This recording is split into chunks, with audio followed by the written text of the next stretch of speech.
दारिम अली चिश्ती नायाब सज्जादा नशीन खानकाह चिश्तिया बरेली शरीफ से ताल्लुक़ रखता हूँ। हाँ। जी। और मुझे बताइए, ये जो बीजेपी का आज ये सूफी संवाद आयोजन हुआ, इसमें आपको निमंत्रण भेजा गया, तो क्या ये दूरी कम करने की कोशिश हो रही है क्या? देखिए, पहले तो आपको बताना चाहूँगा कि हम सूफियों के बीच और माननीय नरेंद्र मोदी जी के बीच कभी दूरियां रही ही नहीं। और ये जो अभी नारे की बात हो रही थी, खाई वाले और दूरी कम करने वाले, तो मैं ये बताना चाहूँगा, कुछ तथाकथित जो लोग होते हैं जैसे समाजवादी पार्टी आप समझिए दसियों सालों से मुसलमानों को पागल बनाती चली आ रही है। तो उसकी वजह से जो है समाजवादी पार्टी ने ये दूरियां पैदा करने के लिए कोशिश की है।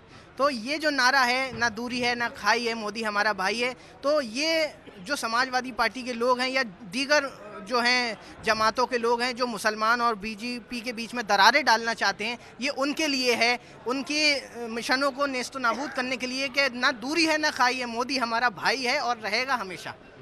और हम ये सूफी संवाद के ज़रिए से ये पैगाम देना चाहते हैं, जैसा कि हमारे प्रदेश के प्रभारी डॉक्टर हुदा साहब ने ये पूरा कार्यक्रम का जो आयोजन किया, हमें बुलाया, और हमारे कुंवर बासित अली जी ने हमें बुलाया, और भूपेंद्र सिंह चौधरी जी प्रदेश अध्यक्ष जी भारतीय जनता पार्टी उत्तर प्रदेश जी के क़यादत में ये हो रहा है। तो हम ये कहना चाहेंगे कि पहली बार किसी प्रधानमंत्री ने हम सूफियों के बारे में सोचा है, हमारी सूफियों के भले के बारे में सोचा है, क्योंकि आज तक सूफियों की भलाई के लिए किसी ने नहीं सोचा, किसी प्रधानमंत्री ने नहीं सोचा। ये दावे के साथ कह सकता हूँ कि सिर्फ माननीय नरेंद्र मोदी जी ने ही हम सूफियों की बका और कामयाबी के लिए सोचा है। आपने एक गौर फरमाया होगा कि माननीय नरेंद्र मोदी जी ने कहा था कि मैं मुसलमान के एक हाथ में कुरान करीम देखना चाहता हूं और दूसरे हाथ में लैपटॉप देखना चाहता हूं।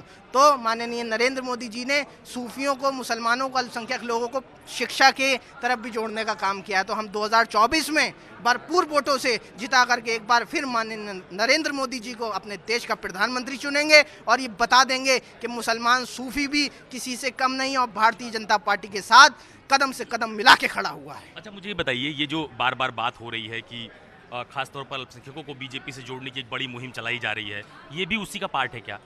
नहीं, ये आप एक तरीके से ये कह सकते हैं, ये एक राजनीतिक तौर पे आप कार्यक्रम ना लें, क्योंकि सूफी का मतलब जो है ना, वो इंसानियत का पैगाम देना है। जैसा कि आपने देखा होगा, सूफियों का 850 साल से हज़रत ख्वाजा मोइनुद्दीन चिश्ती रहमतुल्लाह अलैह ने एक दर्स दिया कि मोहब्बत सबके लिए, नफ़रत किसी के लिए नहीं। वही शिक्षा आज नरेंद्र मोदी जी भी दे रहे हैं कि सबका साथ, सबका विकास और सबका विश्वास। तो इसी के साथ हम लोग ये इस कार्यक्रम से ये संकेत देना चाहते हैं, ये पैगाम देना चाहते हैं कि सूफी मुसलमान भी भारतीय जनता पार्टी के साथ है और नरेंद्र मोदी जी और योगी आदित्यनाथ जी से खुश है बहुत ज़्यादा।